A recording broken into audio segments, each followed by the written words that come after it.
यहाँ इसलिए कन्या की माता को भी ये अपील, अर्ज, प्रार्थना, विनती कि बार बार मोबाइल पे फोन लगा लगा करके बेटी को डिस्टर्ब मत किया करो, ससुराल में उसको सेटल होने दो। क्या हुआ फिर? आज क्या बना है? तेरी सासू क्या कह रही थी? वो ननन ठीक है? वो आई थी, गई कि है अभी?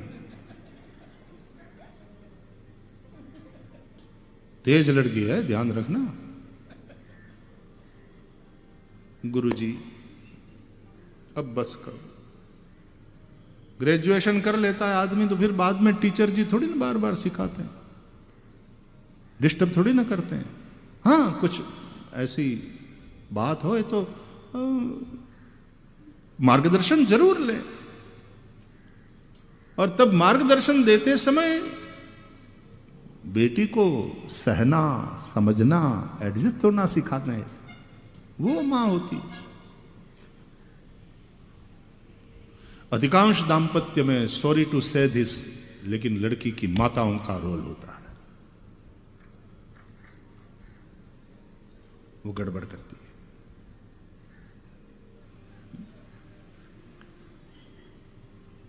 तो बार बार, खास करके लड़की की मां, स्वाभाविक है, मां है तो चिंता तो होती है, तो बार बार फोन। लेकिन फिर डिस्टर्ब नहीं करना चाहिए। वो सन्यास है एक प्रकार का, विवाह। वो सब कुछ छोड़कर आई, अब ये उसका घर है, इसको यहां एडजस्ट होना है। अपने सुख नहीं, सेवा करने आई है, लेने नहीं।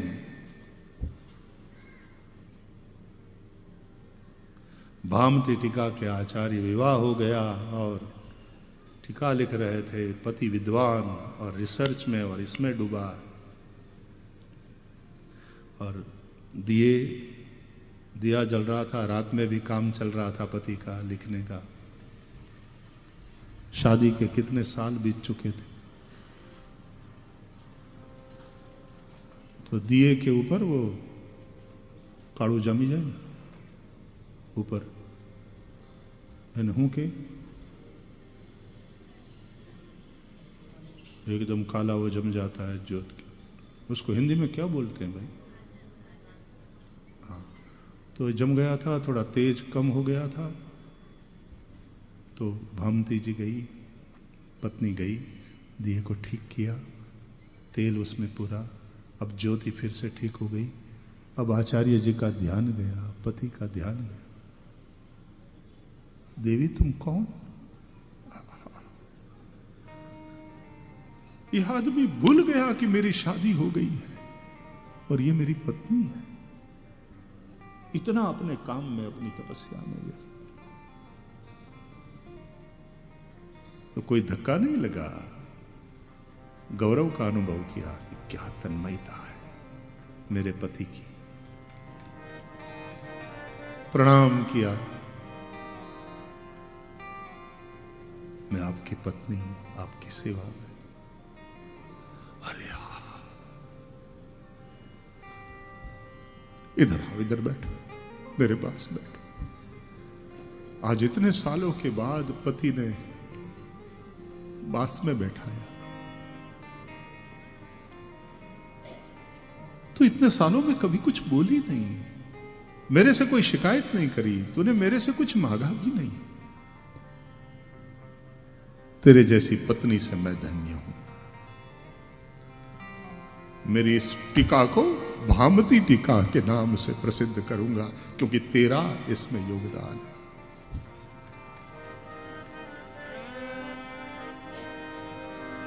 पत्नी का नाम दिया।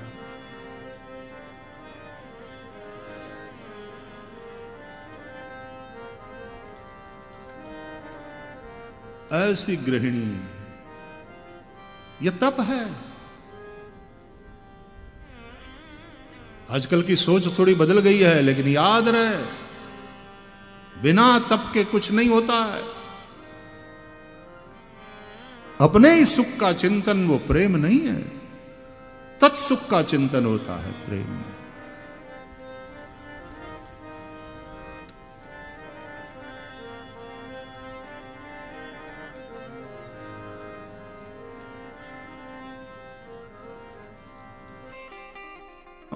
हमारे यहां सन्यास के बाद इसलिए नाम भी बदल दिया जाता, गोत्र बदल जाता है उसका। तो शादी के बाद भी स्त्री का गोत्र बदल जाता है। फिर एक प्रकार का वो सन्यास है। तो उसको कोई जंगल में जाकर तपस्या करने की आवश्यकता नहीं है। यदि स्त्री समझदार हो, यदि उसमें वो संस्कार हो। पढ़े लिखे होने का मतलब ये नहीं, और विमेन एम्पावरमेंट का मतलब ये नहीं कि हम उच्छृंखल बने, हम केवल अपने लिए ही सोचें। मैं एजुकेशन उसको कहता हूं जो समझदारी का विकास करे, केवल बौद्धिक विकास नहीं, understanding. And life is an adjustment. आजकल वो नहीं रहा, फैमिली वैल्यूज चेंज हो रहे हैं।